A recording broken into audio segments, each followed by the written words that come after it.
Okay, I continue my video series on the religious beliefs of US presidents. Thomas Jefferson was rather openly a deist.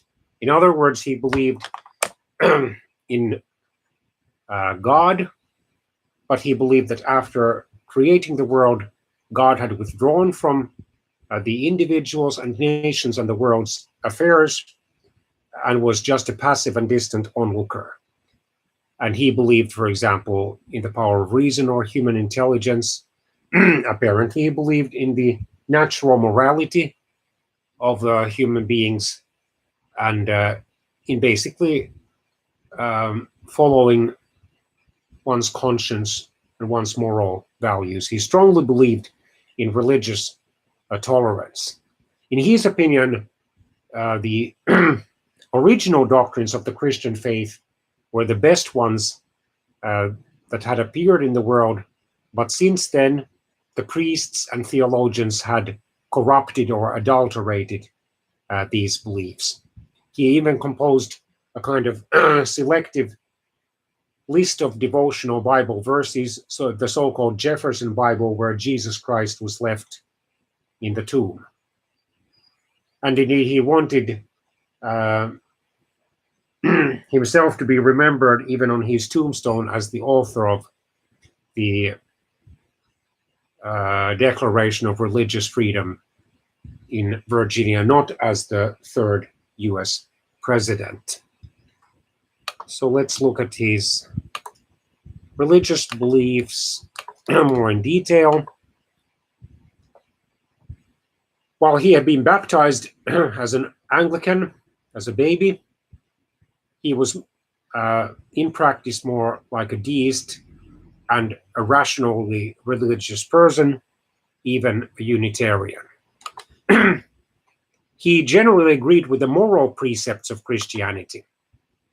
So he even considered the teachings of Jesus as having the most sublime and benevolent code of morals which has ever been offered to man.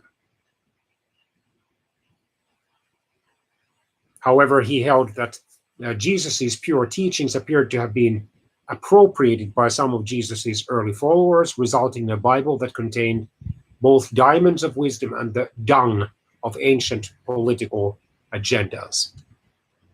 He held that acknowledging and adoring an overruling providence, as in his first inaugural address in 1801, was important, and in his second inaugural address in 1805, he expressed the need to gain the favor of that being in whose hands we are, who led our fathers as Israel of old.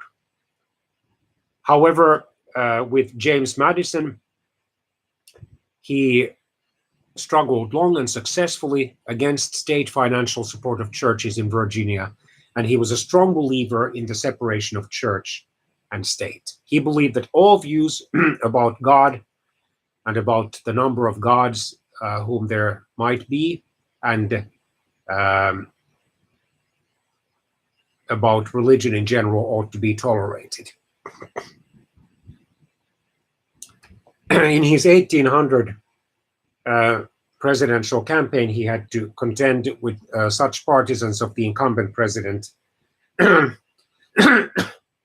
John Adams, who even claimed that he would license adultery and other sins, and that he was actually an atheist.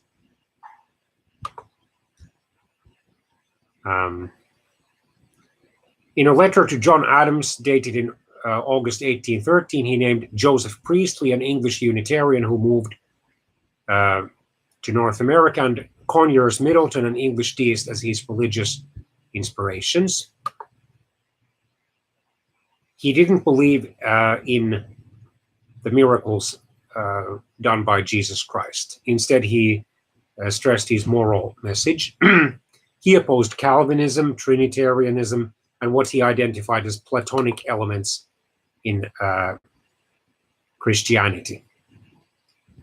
In some private letters, he described himself as also being an Epicurean in 1819, a 19th century materialist in 1820, a Unitarian by myself in 1821, 1825 and a sect by myself in 1819. He might even have agreed with this famous and controversial late 18th and early 19th century British eccentric writer and poet William Blake, who said, "My mind," yeah, either William Blake or then that 18th century and early 19th century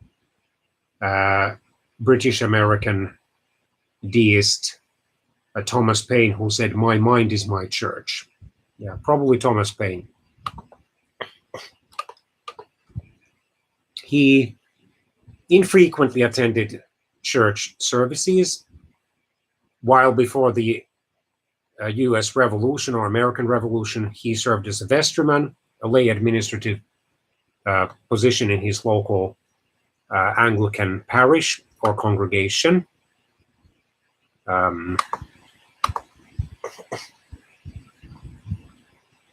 while being a deist, he allowed church services in executive branch buildings because they were non-discriminatory and voluntary.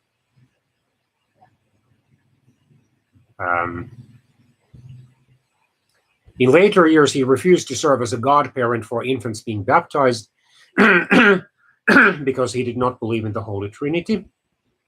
And although he did from time to time attend church services, there is no evidence that he was ever confirmed or was a communicant, in other words, participating in the Lord's Supper or the Holy Communion.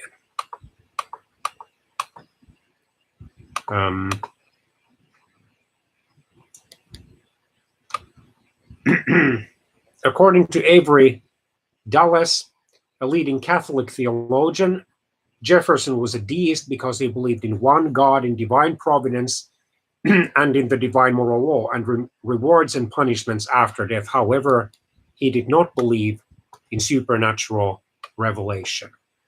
To him, Jesus was an incomparably great moral teacher.